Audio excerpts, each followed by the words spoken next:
শুভেচ্ছা প্রিয় দর্শক, স্বাগত জানাচ্ছি চ্যানেল আয়ের পর্দায়। আপনারা যে যেখান থেকে আমাদের সঙ্গে যুক্ত হয়েছেন আমাদের সাম্প্রতিক বিষয় নিয়ে নিয়মিত আয়োজন ইউসিবি টু দ্য পয়েন্টে সকলকে জানাচ্ছি স্বাগতম। সাথে আছে দীপ্তি চৌধুরী। নির্বাচনকে সামনে নিয়ে আমাদের আতঙ্ক, আশা সবকিছু একেবারে তুঙ্গে রয়েছে এবং রাজনৈতিক দলগুলোও তাদের কর্মসূচি নিয়ে বেশ সরব রয়েছেন।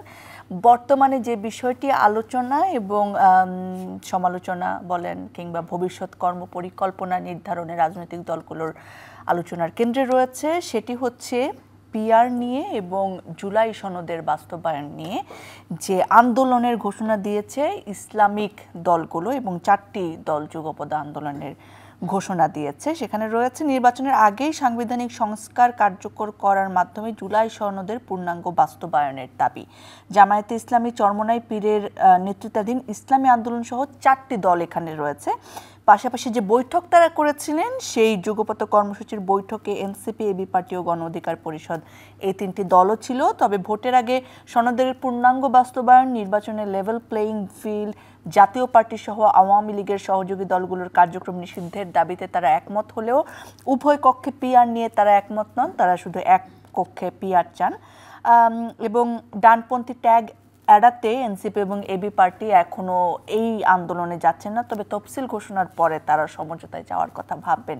এদিকে বিএনপির নেতা রুহুল কবির রিজভী তিনি বলেছেন পিআর নিয়ে আন্দোলন সুপরিকল্পিত মাস্টার প্ল্যান এবং জনাব সালাউদ্দিন আহমেদ বিএনপির স্থায়ী কমিটির সদস্য তিনি বলেছেন নির্বাহী আদেশে কোনো রাজনৈতিক দলের নিষিদ্ধ করা তারা সমর্থন করেন না। এই সব কিছু নিয়ে আসলে আমরা কথা বলতে চাই কোন দিকে এগোচ্ছে নির্বাচন কেন্দ্রিক রাজনীতি। আমাদের সঙ্গে আজকে দুজন অতিথি উপস্থিত রয়েছেন। আমাদের সাথে রয়েছেন সাংবাদিক এবং কলামিস্ট জনাব মাহবুব আজিজ, স্বাগত জানাচ্ছি। আমাদের সাথে রয়েছেন রাজনৈতিক বিশ্লেষক, চিন্তক এবং সম্পাদক জবান জনাব রেজাউল করিম রনি, আপনাকেও স্বাগত জানাচ্ছি। অনেক ধন্যবাদ আমাদের সময় দেওয়ার জন্য। জনাব মাহবুব আজিজ, যুগপৎ আন্দোলনকে আসলে কিভাবে দেখছেন, নির্বাচনকে সামনে রেখে এটি আসলে রাজনীতিতে কেমন ভূমিকা বা ছাপ ফেলবে? ধন্যবাদ, শুভেচ্ছা। আসলে এই সম্প্রতি যে কয়েকটি ঘটনা পরপর ঘটলো, একটু রাজনীতিতে নতুন একটি বাঁক আমরা দেখতে পাচ্ছি যে বিশেষ করে ডাকসু এবং জাকসু নির্বাচনের পর ছাত্র শিবিরের এই যে ভূমিদশ বিজয় যাকে বলে, সেটা বোধহয় জামাতে ইসলামীকে নিশ্চয়ই অনেক আত্মবিশ্বাসী করে তুলছে, ইসলামী দলগুলোকেও। এবং এই যে একটি বড় ধরনের পালাবদলের একটা ইঙ্গিত দিচ্ছে এই পরিবেশ পরিস্থিতি চারপাশে, এইটা ধরেও রাজনৈতিক দলগুলো একসাথে হতে পারে, ইসলামী পছন্দ যারা করেন সেই রাজনৈতিক দলগুলো। আবার জাতীয় পার্টি এবং আওয়ামী লীগ 14 দল সহ এই যে বড় একটা গ্রুপকে নিষিদ্ধ করবার পর যে শূন্যস্থানটা তৈরি হচ্ছে, জাতীয়তাবাদী দলের বিপরীতে বিরোধী দল হিসেবে বা প্রতিপক্ষ হিসেবে জামাতের নাম শোনা যাচ্ছিল এবং ধারণাও করা হচ্ছিল। তো জামাত যদি এখন তার সঙ্গে একটা জোট করে এই প্রথমবারের মতো আত্মপ্রকাশ করতে পারে, তাহলে তো একটা বড় শক্তি এবং রীতিমতো একটা বিএনপির জন্য একটা হুমকি হয়ে দাঁড়াতে পারে। তো সব মিলিয়ে এরকম একটা সমীকরণ আমাদের দেশের রাজনীতির জন্য তো অবশ্যই নতুন। তো সেই ক্ষেত্রে অনেক ইতিবাচক পরিস্থিতি ছিল জামাত এবং ইসলাম পছন্দ দলগুলোর জন্য। 5ই আগস্টের পর সরকারের পক্ষ থেকেও তাদের জন্য অনেক অনুকূল আচরণ আমরা দেখতে পেয়েছি। আর আওয়ামী লীগ সহ 14 দল জাতীয় পার্টি নিষিদ্ধের যে ব্যাপারগুলো, যদি নির্বাচনে সবগুলো নিষিদ্ধ হয়ে যায় এবং তারা না থাকে, তাহলে তো একটা বড় ধরনের শূন্যতাই তৈরি হবে। তো সেটা ইনক্লুসিভ নির্বাচনের কথা বলা হয়, আপনার কি মনে হয় জাতীয় পার্টি নিষিদ্ধ করলে, আওয়ামী লীগ নিষিদ্ধ করলে সেটা প্রশ্নবিদ্ধ হবে? অবশ্যই প্রশ্নবিদ্ধ হবে এবং সেটা আমি মনে করি যে যেটা অনেক দিন ধরে বলা হচ্ছে যে সর্বশেষ গ্রাহ্য দুটি নির্বাচন, আপনি দেখুন 2001 সালে এবং 2009 সালের যে নির্বাচন দুটি, সেখানে কিন্তু আওয়ামী লীগ এবং বিএনপি দুটি দলই 40% মতো করে ভোট পেয়েছে।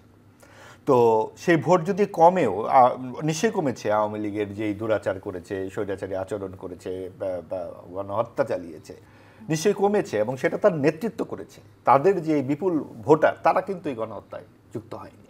কাজে এই ভোটারদেরকে আপনি কি করে নির্বাচনের বাইরে পাঠিয়ে দেবেন অথবা তাদেরকে বাধ্য করবেন?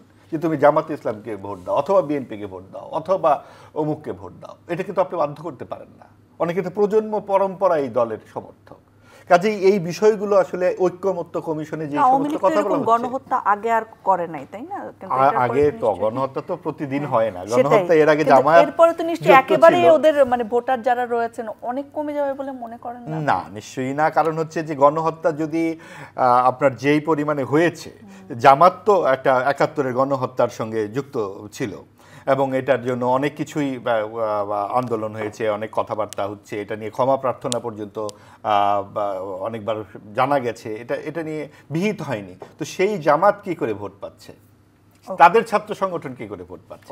কাজে এই বিষয়গুলো তো এইভাবে সরাসরি বলা যাবে না যে আওয়ামী লীগ শূন্য হয়ে গেছে। ওকে, সো জনাব রেজাউল করিম রনি, আমি প্রথমে আসতে চাই আসলে ইনক্লুসিভনেসের কথাটা যেহেতু উঠে এসেছে, যে এবং এই আন্দোলনের যে যুগপৎ আন্দোলনের কথা বলছি, সেখানে অন্যতম দাবি হচ্ছে জাতীয় পার্টি এবং আওয়ামী লীগকে নিষিদ্ধ করা, এবং এটার সাথে একমত এনসিপি রয়েছে, ইসলামিক দলগুলো ইতিমধ্যে রাস্তায় নামার ঘোষণা দিয়েছে। আপনি আসলে কি মনে করেন, এই দলগুলো নিষিদ্ধ করা আমাদের ইনক্লুসিভ নির্বাচনকে প্রশ্নবিদ্ধ করবে কিনা, কিংবা আওয়ামী লীগের যে ভোট ব্যাংকের কথা আমরা বলছিলাম সেটা নিয়ে আপনার মত? জি, ধন্যবাদ। যে যেখান থেকে আমাদের শুনছেন দেখছেন সবাইকে আমার সালাম, কৃতজ্ঞতা। দেখেন, এগুলো নিয়ে আমি বহুবার কথা বলছি, পুরানা কথা আবার রিপিট করি। বাংলাদেশে রাজনীতির বিকাশ শুরু হবে আপনি যখন এই কান্ট্রি উইদাউট আওয়ামী লীগ এই জায়গায় এই জায়গায় পৌঁছাবেন, তারপরে রাজনীতির বিকাশ শুরু হবে। কেন? ফ্যাসিজম এবং রাজনীতি দুইটা আলাদা জিনিস। আওয়ামী লীগকে যারা রাজনীতি মনে করে তাদের রাজনীতির ব্যাপারে কোনো আন্ডারস্ট্যান্ডিং নেই। আওয়ামী লীগ একটা ট্রাইবাল পলিটিক্স করে বাঙালি জাতীয়তাবাদের নামে। ফলে এটা কখনোই একটা ইনক্লুসিভ পলিটিক্যাল আপনার ধরেন যে বন্দোবস্তের মধ্যে বাংলাদেশকে ঢুকতে দিবে না। ও সবসময়ই আপনাকে ভাগ করবে যে আপনি মুক্তিযুদ্ধ চেতনার পক্ষে না বিপক্ষে। কিন্তু একটা গণতান্ত্রিক রাষ্ট্রের প্রিন্সিপাল হইল আগে আপনাকে জিজ্ঞেস করবে আপনি আপনার রাইট পাচ্ছেন কি না, আপনি আপনার অধিকার পাচ্ছেন কি না। ফলে সবসময় এই যে আমরা ভার্সেস তারা, এইভাবে যে বাইনারি করে সমাজকে বিভক্ত করা, প্রগতিশীল, প্রতিক্রিয়াশীল, শাহবাগী, শাপলা, এই যে বিভাজনের রাজনীতি, এটা হলো ট্রাইবাল পলিটিক্স, এটা গোত্রবাদী রাজনীতি। এই গোত্রবাদী রাজনীতি জায়গা থেকে শুধু আওয়ামী লীগ করে, শাহবাগী, শাপলা তারও অনেকে করে। বাংলাদেশের রাজনীতির মডেল মানে আওয়ামী মডেল, এটাই সবাই মিলা চর্চা করতো। বিএনপি, জামাত সবাই আওয়ামী লীগের প্রতিক্রিয়ায় রাজনীতি করতো। ফলে এই কান্ট্রি উইদাউট আওয়ামী লীগ মানে হলো শুধু সাংগঠনিকভাবে আওয়ামী লীগ না, এটা যে আওয়ামী লীগ মানে কি একটা ক্যারেক্টারিস্টিক্স, তার যে বৈশিষ্ট্য, তার যে পলিটিক্যাল ইডিওলজি, সেটার বাইরে আপনাকে প্রজেকশন করতে হবে পুরো পলিটিক্সটাকে। তো সেই ক্ষেত্রে কোন ধরনের রাজনীতি করা যাবে না তার একটা মডেল হলো আওয়ামী লীগ। এবং আওয়ামী লীগের ব্যাপারে এখন যে কথাগুলো বলা হচ্ছে সেটা তারা যারা বলতেছে তাদের মাথার মধ্যে নাই যে একটা গণ অভ্যুত্থান হয়ে গেছে, এবং প্রায় বিপ্লব স্কেলের গণ অভ্যুত্থান। বিপ্লব হয় নাই, যদি মিলিটারি, ব্যুরোক্রেসি এবং জুডিশিয়ারি এটার কন্ট্রোলটা নিয়ে নিত বিপ্লবী মানে অভ্যুত্থানের শক্তি, তাহলে এটা বিপ্লব বলা যেত। যেহেতু এই গুরুত্বপূর্ণ প্রতিষ্ঠানগুলোর কন্ট্রোল নেওয়া হয়নি, ফলে এটা একটা অভ্যুত্থান। এটাকে আমরা বিপ্লব বলি না, অনেকে এটা আবার বিপ্লব বলতে চায়। তো সেগুলো আমি বহুবার ব্যাখ্যা করছি। তাহলে আওয়ামী লীগের ব্যাপারে ফয়সালা কী হবে? নিষিদ্ধ করা কি সমাধান? নো। আমরা আওয়ামী লীগ ক্ষমতা থাকতে আমি আলোচনা করছি, এই চ্যানেলাই তো আলোচনা করছি আমি অন্য অনুষ্ঠানে, যে আপনার এই ধরনের ক্ষেত্রে আওয়ামী লীগ হলো আমাদের ইন্টিমেট এনিমি। ধরেন একটা পরিবারে আওয়ামী লীগ, বিএনপি, জামাত এরকম ভাগবাটোয়ারা, মানে ৩ ভাই থাকলে ৩ দল করে। সো আপনি তো এখানে মেরে ফেলতে পারবেন না, ক্লিনজিং করা যাবে না। আওয়ামী লীগ যে ক্লিনজিংয়ের রাজনীতি শুরু করছিল, ফলে এই জন্য আপনার জাতি পুনর্গঠনের জন্য, দেশ পুনর্গঠনের জন্য আপনাকে কী করতে হবে? আপনাকে হলো রিকনসিলিয়েশনের প্রক্রিয়ার মধ্যে যেতে হবে। যারা অপরাধী, যারা খুনি, শুধু জুলাই আগস্টে না, ১৫ বছর ধরে, হ্যাঁ, যারা শুধু ওই জুলাই আগস্টের ব্যাপারে আওয়ামী লীগের অপরাধ দেখে তা না। আওয়ামী লীগ এটা ধরেন এটা এর চিন্তার মধ্যেই ওই আপনার ওই দমন করা, অন্যকে মারা যাবে, আপনার বিরুদ্ধে হইলে তাকে পিষা ফেলতে হবে, এই ধরনের স্পিরিট আছে। ফলে ১৫ বছর ধরে যারা বিভিন্ন রকম অপকর্মের সাথে, মানবতা বিরোধী অপরাধের সাথে, হ্যাঁ, মানবাধিকার লঙ্ঘনের সাথে জড়িত, তাদেরকে আপনি বিচারের আওতায় আনেন। এর বাইরে যে কথাটা আসলো, ভোটার যারা সমর্থক মানে কেউ ধরেন আওয়ামী লীগ করে, এটা অভ্যাস তার আওয়ামী লীগ করা, আপনি কি করবেন? এখন মানুষের তো বদ অভ্যাস থাকে, কেউ ধরেন বিড়ি, সিগারেট, তামাক নেশা করে, আপনি রিহেবে পাঠান না। ফলে অভ্যুত্থানের পরে প্রত্যেক জাতিকে রিকনসিলিয়েশন প্রক্রিয়ার মধ্যে যেতে হবে, পলিটিক্যাল রিকনসিলিয়েশন। সেটা হলো যে আপনি তাদেরকে ডেমোক্রেটিক উইন্ডো দিবেন, সেই ডেমোক্রেটিক উইন্ডোর নাম আওয়ামী লীগ না। এর বাইরে যে কোনো রাজনৈতিক প্রক্রিয়া তারা অংশগ্রহণ করতে পারবে। সেক্ষেত্রে আমরা রিকনসিলিয়েশনের কথা বলছিলাম, যে আপনি অপরাধী, ফৌজদারি অপরাধী যারা অপরাধী আর যারা নর্মাল সমর্থক, তাদেরকে আপনি আলাদা করেন। এখন যেটা হচ্ছে আগের আমলে বিএনপি জামাত দেখলে আপনি হরে ধরে মামলা দিচ্ছেন, দমন করছেন। এখন আপনি আওয়ামী লীগের লোকজনকে ট্রমার উপরে রাখছেন। এটা করলে জাতি পুনর্গঠন হবে না। কারণ আমরা জানি ভিকটিম বিকাম কিলার্স। আপনি যদি আওয়ামী লীগকে ভিকটিম বানান, তাহলে দুদিন পরে সে কিলার্স হিসাবে হাজির হবে, কিলার্স আকারে হাজির হবে। সো আওয়ামী লীগকে কখনো ভিকটিম বানানোর সুযোগ দেওয়া যাবে না। নিষিদ্ধ করে ফেললে কি আপনার মনে হয় না যে সেটা একটা ওয়ে? নিষিদ্ধ করাটা তো এটা ডেঞ্জারাস। নিষিদ্ধ করা তো কোনো সমাধান না। অলওয়েজ রিকনসিলিয়েশন করতে হবে। কারণ আপনি এটা বললাম তো, আওয়ামী লীগ কি আপনার ইন্টিমেট এনিমি, আপনার ঘরের মধ্যেই আছে। আপনি কী করবেন? আপনার আত্মীয় স্বজন আছে আওয়ামী লীগ, আপনি মেরে ফেলবেন নাকি? তা রিকনসিলিয়েশন করার মধ্যে যারা ফৌজদারি অপরাধ করছে, আবার যারা ফৌজদারি অপরাধী, যারা গুম খুনের সাথে জড়িত, যারা ছাত্রদের হত্যা করছে, যারা লক্ষ কোটি টাকা পাচার করছে, আপনি তাদের কি করবেন? হোক আপনার আপনজন, সে অপরাধীকে নিয়ে আপনি বাস করতে পারবেন নতুন বাংলাদেশের ক্ষেত্রে? তাহলে অপরাধের তো বিচার হইতে হবে। অপরাধের বিচার হওয়া একদিকে যেমন জরুরি, অন্যদিকে যারা অপরাধ করে নাই, কিন্তু এটাকে একটা রাজনীতি, দেখেন, believe in wrong thing is more dangerous then believe in nothing. আপনি একটা ফ্যাসিস্টিক ইডিওলজিকে আপনি পলিটিক্স মনে করেন, এবং এটাকে ইনক্লুসিভনেসের নামে যারা আপনার অন্তর্ভুক্ত করতে চায়, তারা বাংলাদেশে গণতন্ত্র মিন করে না।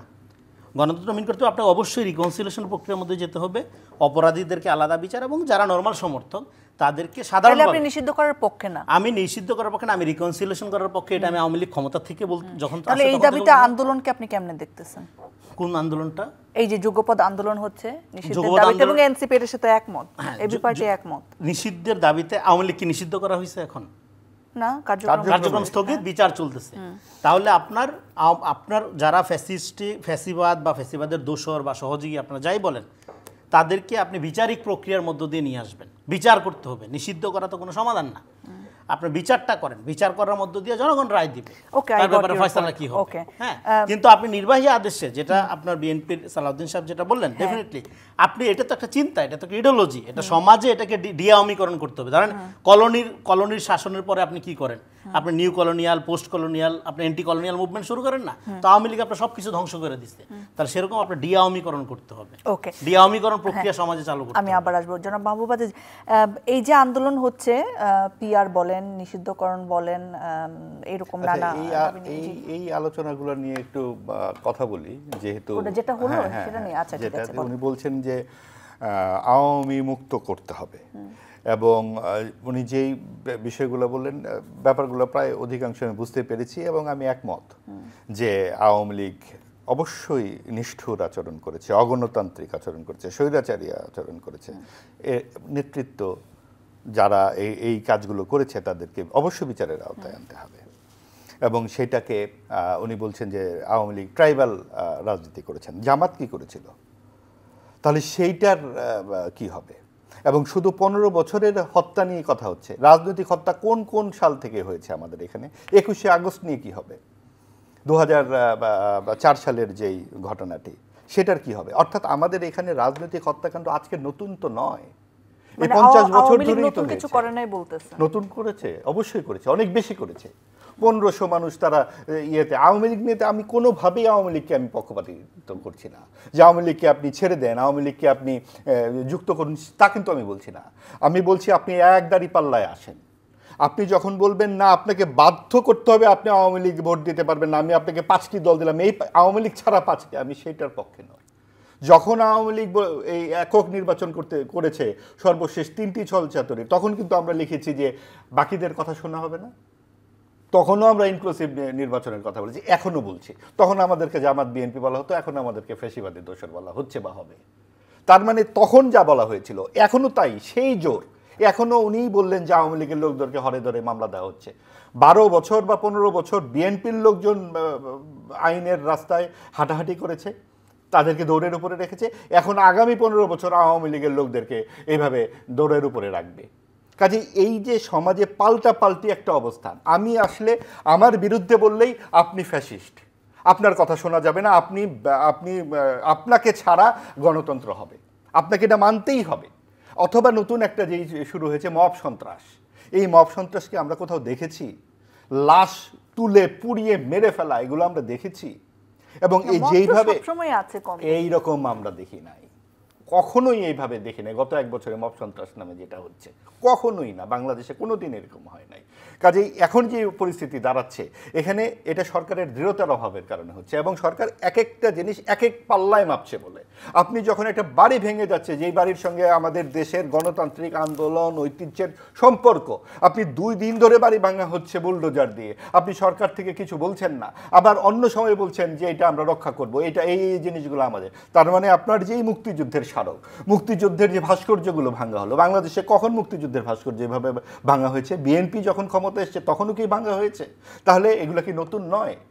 এই ব্যাপারগুলো কি নতুন নয়? মানে ফ্যাসিবাদের কায়দা এখনো আছে বলছেন? ফ্যাসিবাদের কায়দার ব্যাপারটা হচ্ছে কি, ফ্যাসিবাদ বলে তো আসলে একটা জিনিসকে একদম চিহ্নিত করা হচ্ছে। ফ্যাসিবাদ যে বিষয়টা, এটা অবশ্যই আওয়ামী লীগ অনুসরণ করেছে, এবং এটার জন্য আওয়ামী লীগের নেতৃত্বকে বিচারের মুখোমুখি হতে হবে। এখন যা হচ্ছে সেটাকে আমি অবশ্যই ফ্যাসিবাদ বলতে চাচ্ছি না, কারণ এটা গণ অভ্যুত্থান জয়ী ছাত্র জনতার যেটা চিন্তা, সেই চিন্তাকে ধারণ করে এই সরকারটি এসছে। কিন্তু সেই সরকার সেই চিন্তায় কিন্তু থাকেনি। গণতন্ত্র ও বাক স্বাধীনতা, যেই কারণে 24-এর গণ অভ্যুত্থান হয়েছে, গণতন্ত্র ও বাক স্বাধীনতার পক্ষে সরকারের অবস্থানটা কোথায় এখন? সরকার যখন এত বড় একটা অংশকে সমাজ থেকে বের করে দিতে চাচ্ছে, এটা কি বাক স্বাধীনতার প্রমাণ? যদি আপনি জামাতকে সাথে রাখতে পারেন, তাহলে কেন নয় এই যারা এই অপরাধগুলো করেছে তাদেরকে, নেতৃত্বকে বিচার করে, যেভাবে জামাতকে বিচার করে আপনি অন্তর্ভুক্ত করছেন সমাজে। আমি কিন্তু জামাতকেও নিষিদ্ধ করার পক্ষে নই, আমি কিন্তু জামাতকেও, আপনি বলছেন যে জামাতকে রাখতে হলে আওয়ামী লীগকেও রাখতে হবে। হ্যাঁ, এই দেখেন, জামাতের কাউকে ডাকলে ভালো হইতো। আমি মনে করি জামাতের ব্যাপারে একটা মিস ট্রায়াল হয়েছে, একটা বিচারিক হত্যাকাণ্ড জামাতের লোকজনের উপর চালানো হয়েছে। যে বিচার নিয়ে বিভিন্ন রকম প্রশ্ন ছিল, দেশে বিদেশে প্রশ্ন ছিল। সেই ট্রায়ালের মধ্য দিয়ে, পুরো আলোচনার মধ্যে গণ অভ্যুত্থান মিসিং। গণ অভ্যুত্থানের মধ্যে দিয়ে যেটা হয়, সমাজের সোশ্যাল কন্ট্রাক্ট যেটা, সেটা চেঞ্জ হয়ে যায়। ফলে ওনারা যেই প্যারাডাইম থেকে জামাত এবং আওয়ামী লীগকে একা একা করে দেখতেছে, সেই প্যারাডাইমটা চেঞ্জ হয়ে গেছে, মাঝখানে একটা গণ অভ্যুত্থান হয়ে গেছে। That is the missing point. তারপরেও জামাত এবং আওয়ামী লীগের ব্যাপারে সম্পর্কটা কি দেখেন, বাংলাদেশে আওয়ামী লীগ ক্ষমতায় আসছে কার হাত ধরে? আপনার জিয়া রহমানের সর্বদলীয় গণতন্ত্র প্রবর্তনের ব্যাপারটা বাদ দিলে, আপনার 96 সালে আওয়ামী লীগ জামাতের যৌথ আন্দোলনের ফসলিত আওয়ামী লীগের গভর্নমেন্ট। তার মানে আওয়ামী লীগের সাথে জামাতের একটা সতীনের সখ্যতা আছে। তো দুইটা একই ধারার রাজনীতি করে, দুইটা ইডিওসেন্ট্রিক রাজনীতি করে। সতীনের সখ্যতা কীরকম? সেটা হলো জামাত আওয়ামী লীগের মতো সর্বব্যাপী হয়ে উঠতে চায়, আর আওয়ামী লীগ জামাতের মতো সুশৃঙ্খল হইতে চায়। দুইটার মধ্যে দুইটা ল্যাকিংস, দুইটা ঘাটতি। ফলে কিন্তু বাই দিস টাইম জামাতই এখানে আওয়ামী লীগকে ক্ষমতায় আনছে, সেটা তো আজকে নতুন না। আপনার 96 সালের আগে 86 সালে যখন কেউ এরশাদের সাথে যাবে না, তারা কিন্তু চলে গেছিল, যদিও পরে সেটা টিকে নাই বেশি দিন। তারপরে 96 সালে সর্বশেষ, এটা জামাতের নেতা কামরুজ্জামানের বই আপনি যদি দেখেন, যে ফাঁসির সেল থেকে দেখা বাংলাদেশ, সেখানে যেটা এই কিছুদিন আগে বের হয়েছে অভ্যুত্থানের পরে, সেখানে সে স্পষ্ট লিখতেছে জামাতের এই পলিসিগুলো ভুল ছিল। ফলে আওয়ামী লীগকে ক্ষমতায় আনার ব্যাপারে অগ্রণী ভূমিকা পালনকারী দলটা হলো জামাত। এবং এখনও পর্যন্ত, এখন আপনি দেখেন জামাত যা না, জামাতের উপর ধরেন জামাতকে একটা এই 71-এ জামাতের যে in the wrong side of হিস্ট্রিতে থাকা যেটা, সেই পজিশনটাকে ব্যবহার করে সব জায়গায় জামাত শিবির আতঙ্ক খোঁজার মধ্য দিয়ে, সমাজকে বিভক্ত করার মধ্য দিয়ে আজকে জামাতকে সমাজে মেইন স্ট্রিম করে ফেলা হয়েছে। এটা কে করছে? এটা আওয়ামী লীগই করছে। ফলে এই দুইটা দল সবসময় একটা আরেকটাকে পরিপুষ্ট করে গেছে, যার রেজাল্ট আকারে। এবং গণঅভ্যুত্থানের মধ্যে দিয়ে, যেহেতু গণঅভ্যুত্থানে আওয়ামী লীগ ছাড়া সমস্ত দল অ্যাক্টিভ ছিল, শরিক ছিল, ফলে তারা গণঅভ্যুত্থানে পার্ট হয়ে গেছে। গণঅভ্যুত্থানে পার্ট হয়ে যাওয়ার মধ্য দিয়ে, যেটা আমি বললাম, এই যে নতুন হিস্ট্রিসিটি, নতুন রিয়ালিটির মধ্যে আপনি আর এখন ওই আওয়ামী লীগের ওই লেন্স দিয়ে জামাতকে আর দেখতে পাচ্ছেন না, সম্ভব না। তার মানে জামাতের এই যে রাজনীতিরা, এইটার বিরোধিতা করা যাবে না তা না, অবশ্যই করা যাবে, আমরা নিজেও করি। যে কিন্তু জামাতের বিরোধিতা করলে সমস্যা হলে জামাত অকথ্য ভাষায় গালাগালি করে, 1000 ভোট আইডি নামাই দেয়, এটা একটা সমস্যা।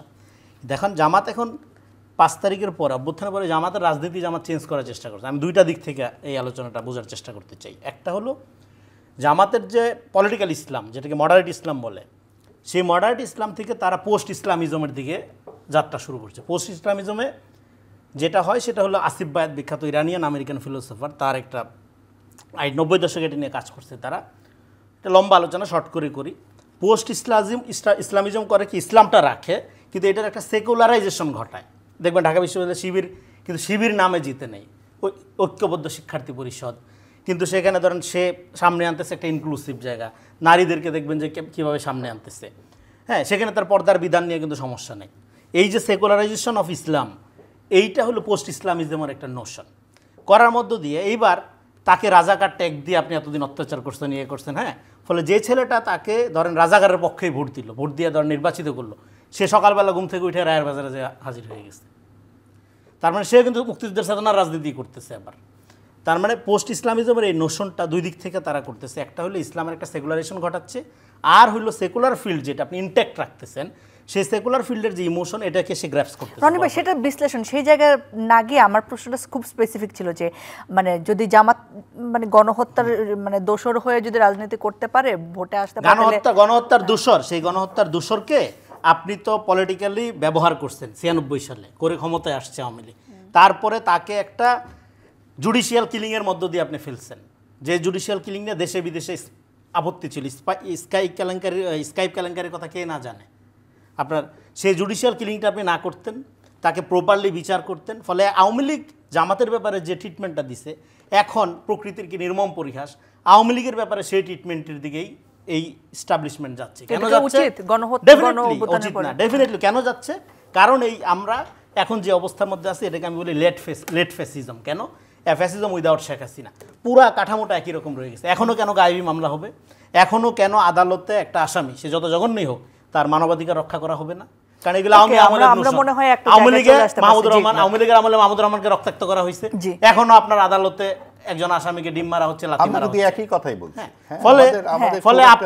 ফলে আপনি এই যে কাঠামোগত অবস্থা, আওয়ামী অবস্থা, হ্যাঁ, এই কাঠামোগত আওয়ামী অবস্থার যদি অবসান না ঘটাইতে পারেন, তাহলে এখানে তো আপনার জামাত হোক, বিএনপি হোক, এনসিপি হোক, এই জন্যই তো আমি বললাম এই কান্ট্রি উইদাউট আওয়ামী লীগ মানে কি? আওয়ামী নফসানিয়াত, আওয়ামী ক্যারেক্টারিস্টিক্সের বাইরে আপনার যাইতে হবে। আপনি যে নামেই করেন, আওয়ামী লীগের আচরণ করেন, আমরা ঠিক করে দেব যে এইখানে যাইতে হবে আওয়ামী লীগ যেভাবে ঠিক করে। আপনি যদি আওয়ামী লীগের আচরণই করেন, আমরা ঠিক করে দেব না, ডেমোক্রেটিক ভ্যালুস ঠিক করে দিবে, হ্যাঁ, হিউম্যান রাইটস এর প্রিন্সিপাল ঠিক করে দিবে, এবং তখন আমরা কিছু সেই প্রিন্সিপালটা একটা ক্রিমিনালও যদি হয়, সেই ক্রিমিনালও যদি হয়, তার মানবাধিকার রক্ষা করতে হবে। এইটা হলো আওয়ামী লীগের সাথে পার্থক্য। আরেকটা পয়েন্ট আছে, উনি বললেন এত বড় গণ অভ্যুত্থান আলোচনায় অনুপস্থিত, এত বড় মুক্তিযুদ্ধ কি এই আলোচনায় আছে? মুক্তিযুদ্ধ অলওয়েজ প্রেজেন্ট। তাহলে সেখানে যারা মুখোমুখি দাঁড় করাতে চায় তাদের রাজনীতি, মুখোমুখি কোথায় মনে করে দিচ্ছি। জামাত যদি আপনাদের এত গুরুত্বপূর্ণ একটা জায়গায় হয়ে থাকে, মডারেট ইসলামিক দল হয়ে থাকে, তাহলে কি করে আপনি 14 দল পর্যন্ত বাদ দেওয়ার কথা আসে? কারণ একটা যারা মুক্তিযুদ্ধের কথাটা আনবে তাদেরকেই সমাজ থেকে বাদ দিয়ে দেওয়া হবে। কারা বাদ দিচ্ছে? এই যে 4 দলের জোটের যে আন্দোলনের কথা বলা হচ্ছে, 14 দল, জাতীয় পার্টি, আপনার আওয়ামী লীগ, তার মানে কি? এই যেই মুক্তিযুদ্ধের চেতনা বলে যেই শব্দটি আওয়ামী লীগ এতদিন ব্যবসা করেছে, সেই ব্যবসাটাকেই টার্গেট করে আবার যা বলা হচ্ছে এটাও আরেকটা ব্যবসা, এটাও কিন্তু সেই আলোচনাই তো করলাম। সেই আলোচনাই করলাম যে মুক্তিযুদ্ধের প্রয়োজন নাই। এতদিন মুক্তিযুদ্ধ চেতনা ব্যাখ্যা বিক্রি করছেন, এখন আমরা মুক্তিযুদ্ধের বিরোধিতা করি, যখন সুবিধা হবে আপনি রায়ের বাজারে যে মোনাজাত করবেন। হ্যাঁ, এবং আমরা আবার মুক্তিযুদ্ধকেই আবার নতুন ভাবে ব্যবসা করব, কারণ এখন মুক্তিযুদ্ধের নাম মানে আপনার পোস্ট, এটাই জন্যই তো পোস্ট ইসলামিজমের নোশনটা হলো এটা একটা আলট্রা ফ্যাসিজম, এবং সমাজে এই জন্য একটা মধ্যপন্থাকে মেইনস্ট্রিম করতে হবে। আমাদের একটা ডেমোক্রেসি, আমরাই ঠিক করে দিব সমাজে কি হবে, মানুষকে আমরাই নিয়ন্ত্রণ করব, এটা হয় না। আমরা সকলকে অংশগ্রহণ করতে দিই। যার যার পার্টে কথা বলি। আমার পার্ট কি শেষ হইছে? হ্যাঁ, আমি একটু অন্য প্রশ্ন যেতে চাই, যেহেতু আমাদের সাবজেক্ট আছে, যেখানে আমি একটু শেষ করি। আন্দোলনের যুগপৎ আমরা সবসময় যে নোশনটা নিয়ে আলোচনা করা হয়, আমরা ঠিক করে দিব বলতে আমরা বলি আমরা একটা ডেমোক্রেটিক প্রসেসের মধ্যে জনগণ ঠিক করবে, মানে নাগরিক ঠিক করবে, এবং নাগরিক ঠিক করার একটা প্রক্রিয়া হলো সেখানে আওয়ামী লীগ থাকবে। সেটা হলো আমি বলি সেটা ঠিক করার প্রক্রিয়া হলো ভোটাধিকার। এবার ভোটাধিকার প্রয়োগের ক্ষেত্রে জনগণ স্বাধীনভাবে যাকে খুশি নির্বাচিত করবে। আওয়ামী লীগ থাকবে কি না এই ব্যাপারটা তো আদালতে ফয়সালা হয়েছে।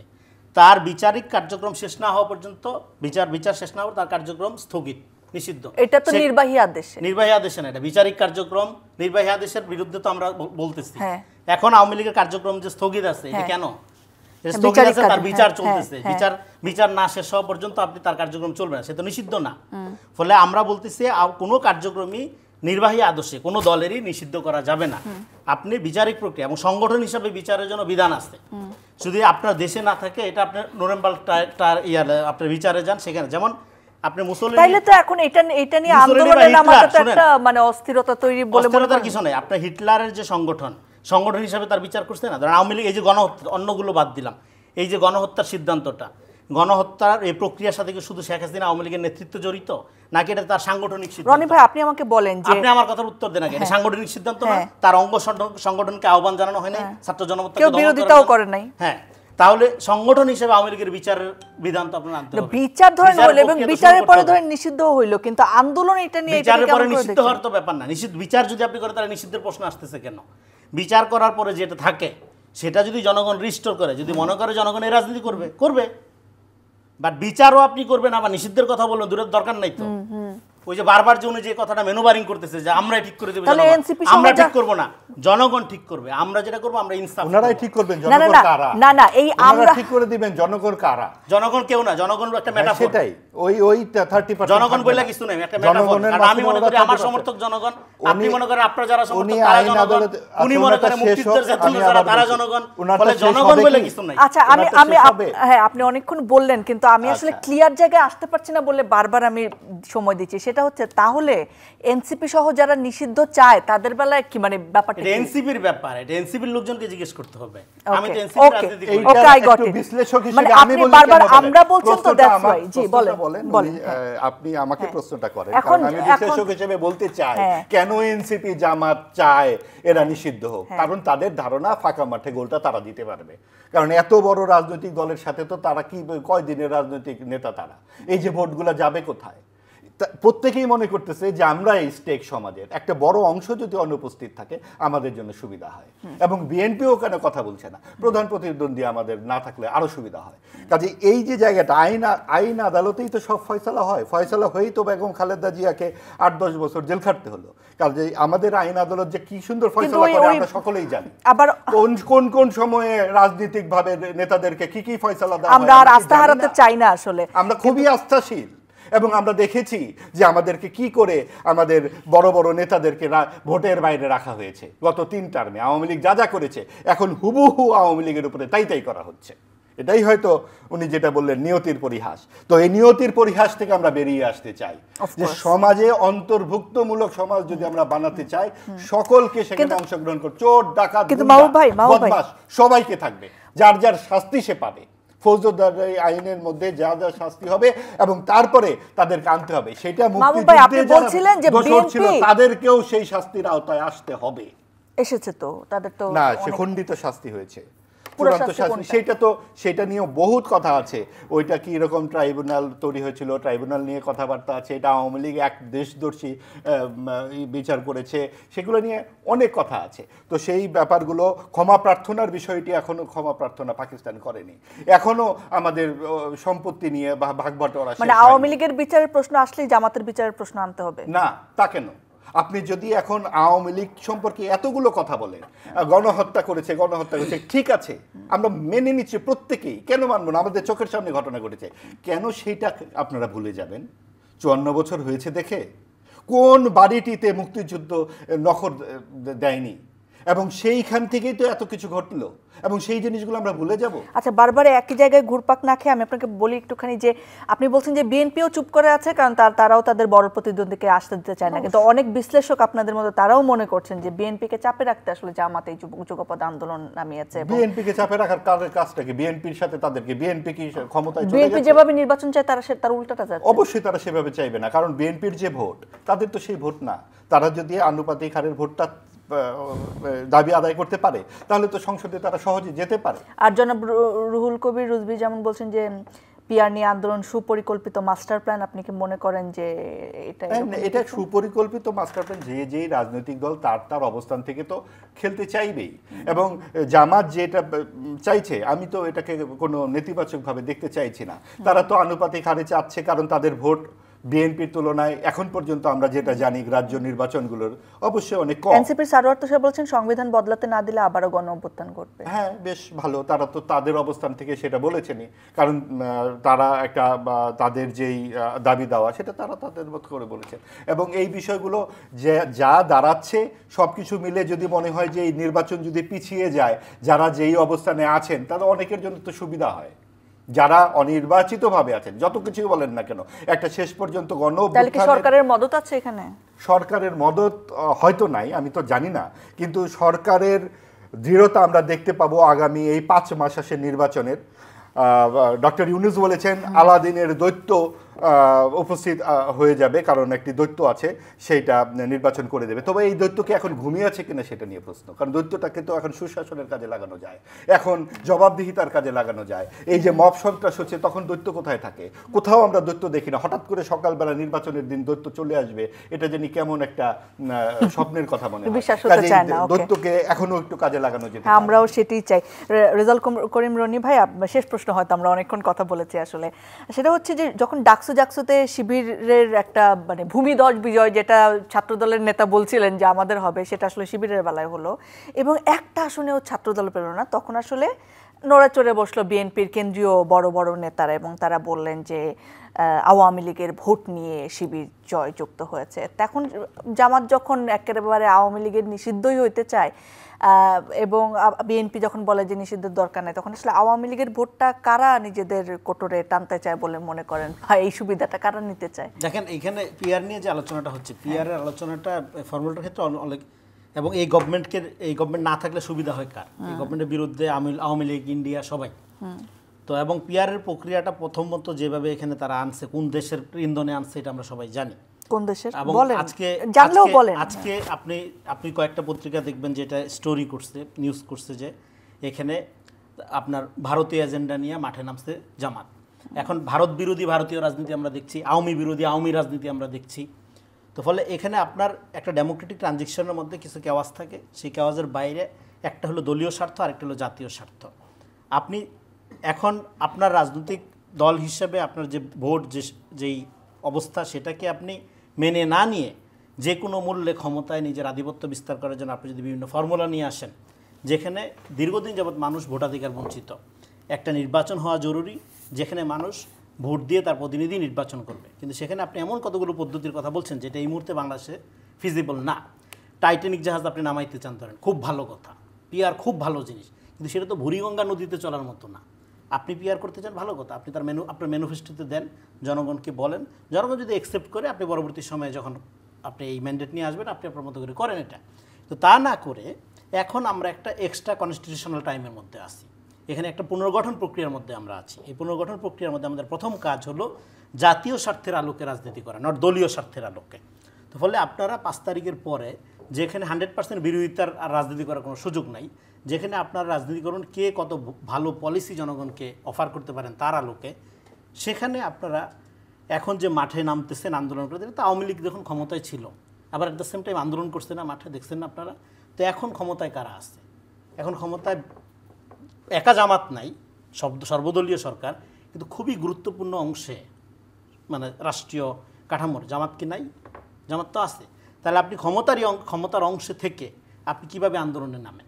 সেটা তো আওয়ামী মডেল, আওয়ামী লীগ তো এই জিনিস দেখাইছে এবং জনগণ এটা প্রত্যাখ্যান করে, এটা পছন্দ করে না। আপনার 5 তারিখের পরে আমাদের যাওয়া দরকার হলো যে জায়গাতে, সেটা হলো এই যে পেশি শক্তি দেখানো, লোক জমায়েত, এগুলোর বাইরে ডায়লগের কালচারে প্রবেশ করার কথা। ঠিক আছে, আপনার সাথে আমার একটা মতভিন্নতা আছে, আমি মনে করি এটা সমাধানটা এইভাবে হবে, আপনি মনে করেন এইভাবে হবে, লেটস ডায়লগ, এবং এর মধ্যে সবচেয়ে বেটার অপশন যেটা সেটা উইন করবে।